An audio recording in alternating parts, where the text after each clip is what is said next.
Hey y'all, I'm James Wright and welcome to my shop. Today we're talking about finish penetration. How deep can you actually get the finish into the wood, and is it worth it? Let's dive in.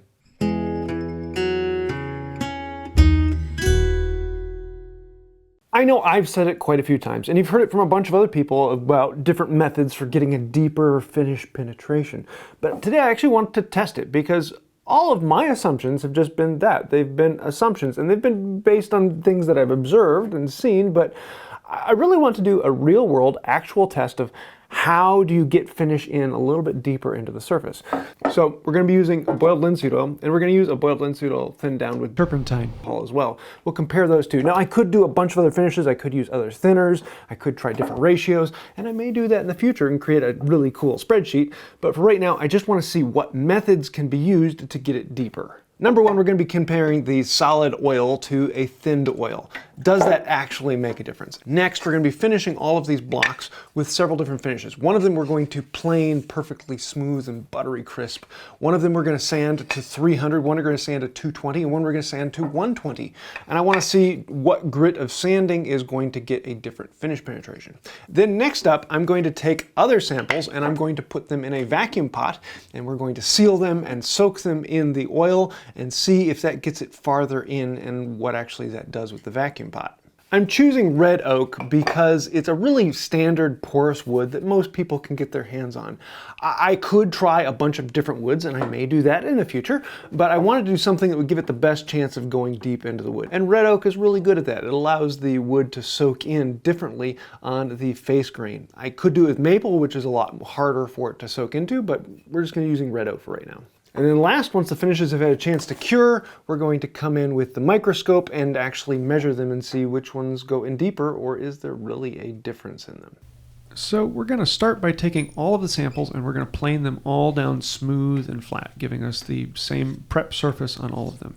Then for 3 of them, we're going to start taking them through the sanding. We're going to start with 120 on all 3, and then 2 of them are going to go to 220, and then the last one is going to also go to 300 as well on top of it.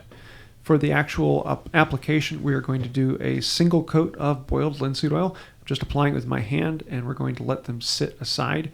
We're going to let them sit and soak up as much as they want for an hour and just let it run. For the ones that go in the vacuum boiler, we put those in a pot with a weight on top and set them in the vacuum, and we're going to pull a full vacuum on that for 30 minutes and let them run and soak up as much as they want. And then we're going to release the pressure and let it back in, and we're going to leave them in the moisture for 10 minutes before then pulling them out.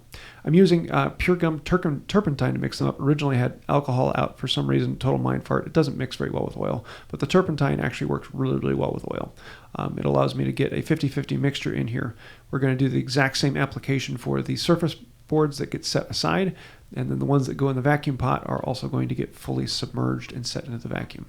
And then afterwards, when we pull all of this out, we're going to let them sit for 2 weeks, just making sure everything has a chance to go as far as it can and cure up as much as it can in 2 weeks. Just try and make it even. We can cut it apart and see what's inside, which is kind of surprising. On initial observation, you can tell the finish made all the way through. There are still some stripes where it's not quite as thick. After cutting them up, I can smell the turpentine. They don't feel wet, but I can smell that the turpentine hasn't fully evaporated out of the middle. So that means after 2 weeks, the core was still solidifying. But with all that said, you can see the finish gets all the way through with the vacuum. We did the surface prep pieces and found out, yeah, those are still dry on the inside, but I want to get a good clean surface for the microscope to look at, so we're going to take these over to the shooting board and clean up one face on all of them so we can actually do a comparison. So here you can see the difference between these ones were vacuumed and these ones just had on the surface. And honestly, you can't see any penetration at all, but I want to look at these under a microscope and see how deep is the penetration and is there actually a measurable difference between them. So this is actually the planed wood, and from left to right you can see where the finish goes in a little bit. The full width of this image is a 32nd of an inch, so it's only going in about a 64th or less. This is also the planed block, and you can see the annular ring over on the right, whereas the finish just goes up to, again, about halfway through the screen. Here's the sanding up to 300 grit, and you can see it goes a little bit farther than the last one. Not a huge amount, but probably another 1/100th of an inch-ish. Here is the planed surface on the thinned wood. So this is boiled linseed oil with turpentine. And we're actually getting about the same penetration we would with the sanding. It's going a little bit over halfway of the image, so just a little bit more. This is the 300 grit sanding with the thinned BLO, and you can see there's far more dust in this one, but the penetration is actually pretty significant on this one. The color differential is a bit hard to see, but it actually goes the full width of the image on this, and it's not until I can pull it over here that there's a slight color difference. So we have almost a 32nd of an inch in coverage. Okay, I have to say I was a bit surprised by the results on this one. I thought there would be a much greater differential between the planed and the sanded, or thinned and full strength.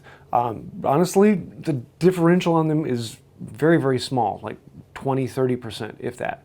And in most cases, that's about the thickness of a shaving. So most all of these, one pass of the plane and you're through the finish. So if you're really, really worried about that, then thin it out and sand it with like a 300 grit sandpaper right before you apply finish. You'll get a little bit thicker finish on there, but 2 passes of the plane and it's gone as well. If you really want penetration, then it's vacuum sealing. We got it all the way through, so the penetration is 100%. And you can honestly feel the difference on these is significant. They're a lot heavier. I'm gonna have to do this again with a couple other woods. I'd like to try something that isn't quite as porous, maybe a maple or a cherry. I thought maybe using the oak would give me a better result because it would allow it to pull in farther, but honestly, I don't think it did that much. And I saw that the growth rings, I thought that would be the point at which it would go even farther, but the growth rings are often where the penetration would stop and wouldn't go any farther than the growth ring.